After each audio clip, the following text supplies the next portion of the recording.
Would you give an overview of the kinds of technologies, ideas, innovations in Israel today that would apply very well to other countries that may be facing problems soon? I would try and divide them into two.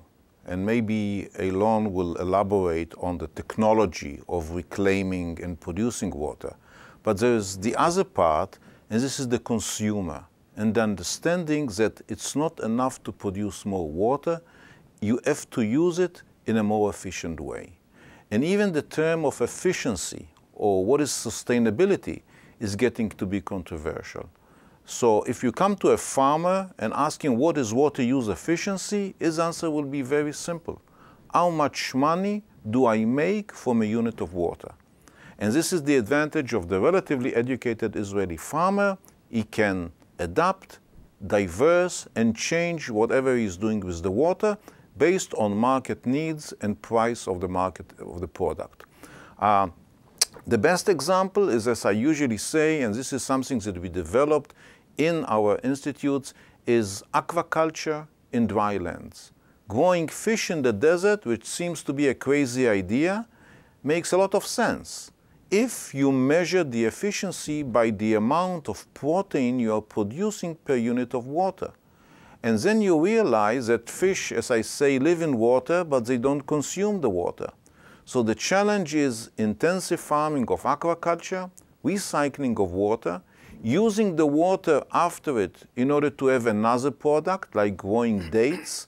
For suddenly, from one unit of water, you actually have two products. You have fish and you have dates. You increase the well-being and the income of a farmer, and you utilize the water in a very smart way. There is a need to associate it with the understanding of people that at a certain stage there will be a change in the diet of what we are eating. And this is just one example, and there's many others growing vegetables that not only thrive off saline water, but actually take up the salt, all the way to growing algae and microalgae that again the water can be recycled, and the product that you are producing has a very high value in the market.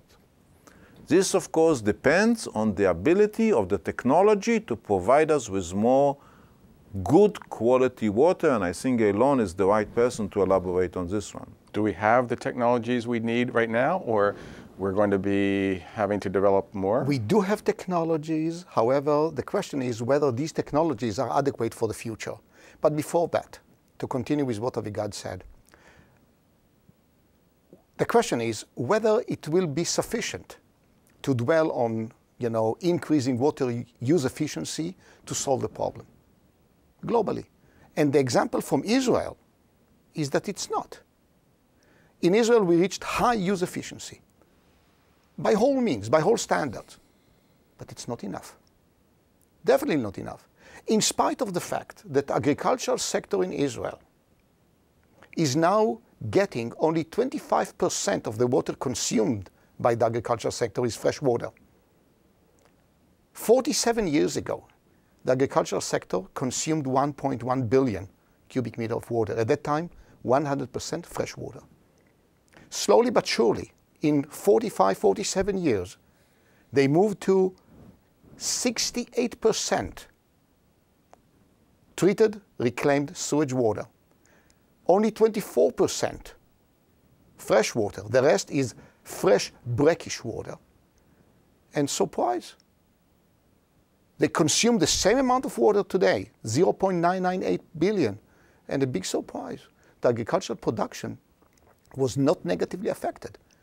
They produce 10 times more, to be accurate, 10.2 times more than 47 years ago. And bear in mind, the Israeli GDP during that time is 9 times higher, and the population at that time was 3.2 million people, and now we are 7.6 million people. So, it can be done. However, the question is, and I'm coming back to the issue, whether that will be sufficient to solve the problem, and the answer is no. We reached almost the highest efficiency, and we still have a gap between what is available and the demand. Now, demand is a relative term, but the so-called, the motto in our country is that the fact that water is a scarce commodity should not have a negative impact on our economy, on our society. So to close the gap, we had to come with novelties and technologies to treat water by desalination of brackish water, by desalination of seawater. There are many ways to go. We finally went for those mega plants when we reached the solution that we can produce 1 cubic meter from seawater desalination, utilizing 3.75 kilowatt hour of energy at the cost of, not energy, the global cost of between 56 to 66 US cents per cubic meter. And it's affordable. So that, I think, the way to go. And I don't say which way it will be developed. We have to get our science, full clearance to get wild and come up with different ideas. And in the Water Institute at the Ben Gurion University, we actually explore several avenues. I cannot tell which will finally be materialized, and that will be, of course, the most efficient one regarding money-wise. Yes. I'd just like to add some qualification to what Avigad said, and maybe it will lead the discussion to a little different direction. Having been a farmer in Israel, the cost, the value of water is how much money you can make from your product, not per unit of water, but per unit cost of water. So, the cost of water is a very important ingredient, and maybe the dominant one in the situation. We also talked a lot about food and agriculture. But in fact, in Israel, as far as I have seen, industry uses at least as much water, globally as agriculture. In Israel? Yeah. No. That's the statistics. No. You're totally wrong. I mean, the industry is consuming about 10% of what the agricultural sector. Well, very low amount. Whatever the industry is described as in the statistics that I got from the Israeli literature. Well, this may be the time when we had a huge textile industry, that's right. which not is anymore. Not anymore. They cannot afford the prices. You have to realize that this brings us back to cost of water and pricing and policies and politics. Well, industry includes cooling water for power plants and for desalination plants and so on. But anyway, we'll take whatever they say as the truth, but in fact, the industry does use water, and there is a need to reduce the consumption and improve the quality of the water that comes out of there, too. Yeah. And that's, improve this quality of the effluents is really, you're really a challenge. And as you probably realized, we don't see effluents as waste. Effluent is another resource that has to be treated and, later on reclaimed.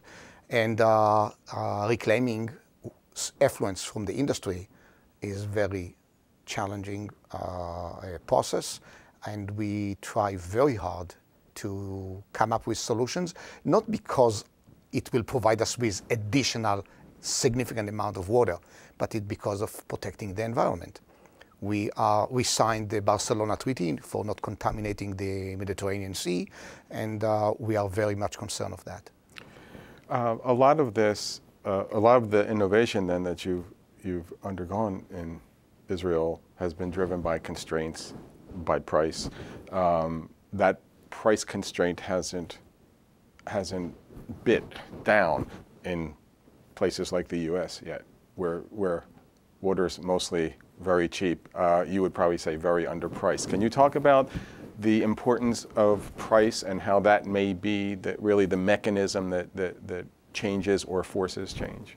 I think that we have to understand that the water issue is not just availability of water for consumption in agriculture and industry. We have to realize that water has an impact on every facet of our life. And this is why water research, if you want, and developing it is something that requires an interdisciplinary approach from, as I mentioned before, the social problems, the education problems, the energy consumption, the technology itself, and finally food production. So all of it has to be put in a basket if you want, and then it's up to the leadership and the politicians, if you want, to put a real price tag, not of how much does it require to produce a unit of water, but what is the contribution to society in large of this unit of water. And it's okay to say to a country, we subsidize our water so that we can develop a region in the country. In Israel, if I live in the desert, I pay the same amount of water as someone who lives in the north. And someone can claim that it's not fair. But this is a kind of a social, political issue that is confined to the policies of a country. And this is why there is no need to have a global price for water, and every country has the right to do it as long as the decisions are really driven by the understanding that there are many inputs into it, and unfortunately sometimes this is not the case, which leads to wasting of water. We discussed before of our farmer in southern part of France is basically using water in a very wasteful way because of politics and policies that have nothing to do with the national contribution of this particular agriculture in the country. And one can go side by side geographical regions and find this kind of, if you want, stupid decisions cannot be explained. There is a flat price all over the country in Israel, as Avigad mentioned, but different pricing for treated water, brackish, natural water, and blue, so-called fresh water.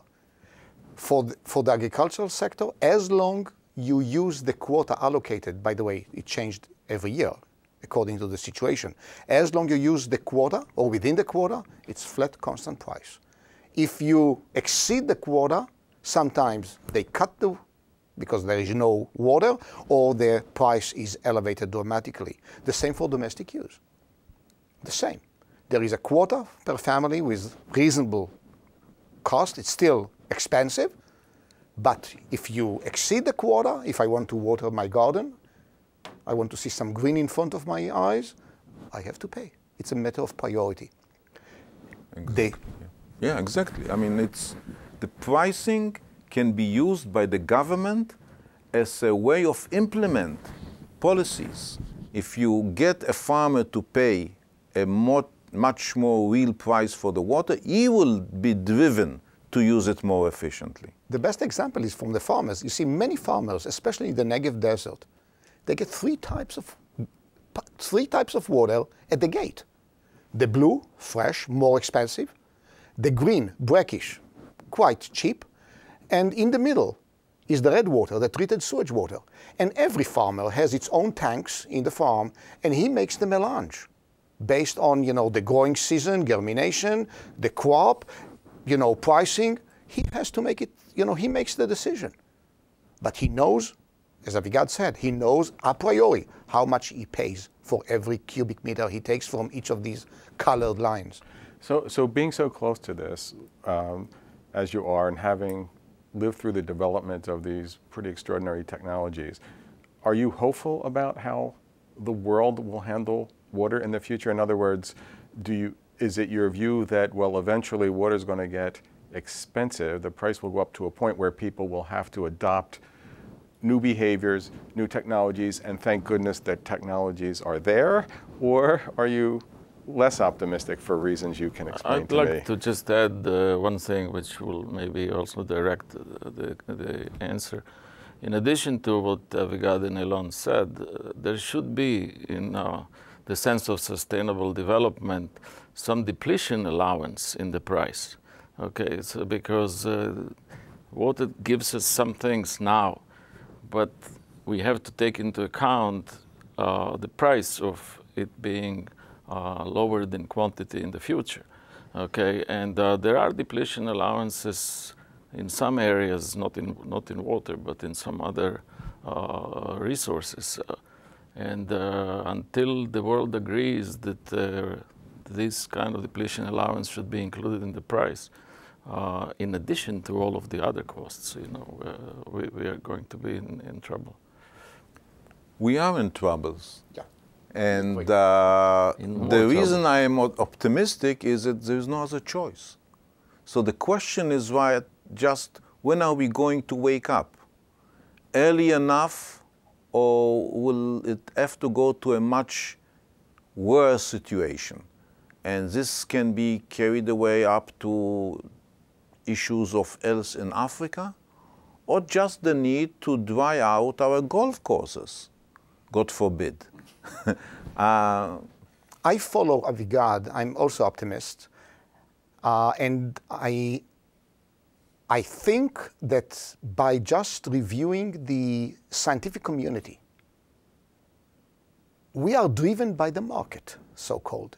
And I see among my colleagues, researchers in different institutes, we, the scientific community, work very hard to come up with more novel methods and later on technologies, I hope, to be able to produce more water, more adequate water in a more efficient way. However, we have to take the holistic approach here. Don't forget, for every cubic of meter now, with the current technology available, we need 3.75 kilowatt hour. Just in the Middle East, this year, we desalinate 400 million. Next year, December 2013, it will be 505 million cubic meters a year, 500 million just for Israel. What about Palestine? They need about 300 million. What about Hashemite Kingdom of Jordan? What about dry Syria? So then the amount of fossil oil becomes significant with all the consequences. So we have to look for, as I said, the holistic approach and look for alternative methods with maybe cleaner energy associated with desalination, whether it's wind-driven desalination or solar energy-driven desalination. And it's not just, you know, to create electricity from solar panels and plug your desalination plant to that. It's more sophisticated. But we have to be concerned. We shall be able, and I'm optimist, we shall be able to meet the demand for water. Definitely. The question is whether it will be affordable to the entire population or only to very special segments or sections, and what will be the toll on the environment. But we better think about it right now and develop it together. Not come later, you know, in 15 years from now, coming with the technologies, then we say, okay, yes, but it has a very significant impact, negative impact on the environment. Then it will be too late. People might have thought, and it still may be the case, that the Middle East would be the test case for all of this, but we've seen this year with the severe droughts in the United States and the effects on lower production, therefore the effects on prices, the real spike in food prices, food shortages, that sort of thing. Depending on one's view on climate change, you know, one view is that that's going to become the norm. And so is that the beginning of a wake-up call for the rest of the world? You in the Middle East have faced this for a long time and have had a lot of time to think about it. The rest of the world has not. We don't have that much of dry farming in the Middle East. So the so-called annual fluctuations has more impact on dry farming rather than on irrigated land. So, well, maybe it might be a wake-up call. It's too early to say. But, you know, at least we can hear the bell. Okay. Any final words before we stop here? No, just to the wake-up call, I mean, there are so many wake-up calls that human nature tendency is to ignore them all. There's a wake-up call on energy. There's a wake-up call on food. There's a wake-up call on environment. And what we, as scientists, what we are trying to say is the same wake-up call. By the time you exaggerate on one end, you're causing a problem in the other one. And as Eilon said, it's the holistic approach. We have to understand, and this goes all the way even to the way we educate our students. The understanding that the need to be a good scientist requires a background in an interdisciplinary, the ability to tackle an issue on an interdisciplinary approach. And this is, again, if I may go back to our backyard, to the desert research institutes, this is why you have this kind of diversity of people dealing with issues. All the way from desert architecture, how are you going to build your houses, your cities? And this is true not only for Israel. Phoenix in Arizona is facing the same problem as a small settlement in the Israeli Negev. It's even blown up, and the bigger problem in Phoenix, Arizona.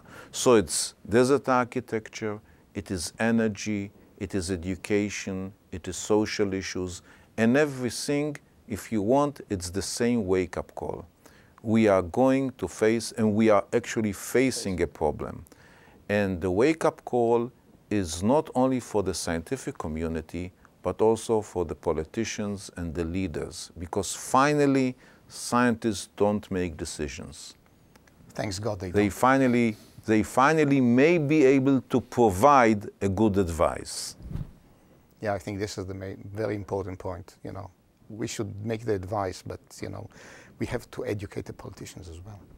Yeah, I think that demand and pricing seem to be more dominant than the scientific inventions, unfortunately. And policy, and you know, we can blame the quote-unquote politicians, but we elect them usually. So you know, if the people don't understand the problems, then we elect the wrong people. So it's again, put the blame on me. Yeah, put the blame on us. And just not to leave that global warming issue open, there were some brief comments made, but whether you believe in global warming or not, there are two incontrovertible facts. One is we are doing our best to increase global warming. There's no question about it. The emissions of greenhouse gases are increasing, and their effect on global warming is absolutely true. And the second thing that is also incontrovertible is that we see the massive melting of the icebergs. This is not the question of the snow caps. So something is creating it, and to ignore it and to say that there's no global warming and will continue, I think is a very bad mistake. It's the lowest level of ice cover for summer. Yeah, as far as we know. As far as we know, in the north, correct? Also in the south. Even in the south. There's a very interesting study just published about the Mount Kenya in Africa. The ice disappeared. No snow anymore. In the summertime. In the summertime, for the first time ever. And they're talking about an ice-free North Pole area, perhaps in as little as 10 years in the summer? Is disappearing. So ignoring climate change is up to the stage of being ridiculous. But on the other hand, you see, if we follow the Russians, you know, they are very optimistic, you know, because they claim more land in Siberia will join the productive land because of the, you know, it's a defrosting. Good joke. Yeah, it's a joke, yeah, but, you know, they claim that more land will be able to be cultivated now in Siberia. We shall see. And they're selling cruises in the Bering Sea already. So there is an upside. Yeah. Thank you very much for joining us. Our pleasure. Thank you. Thank you. Very interesting.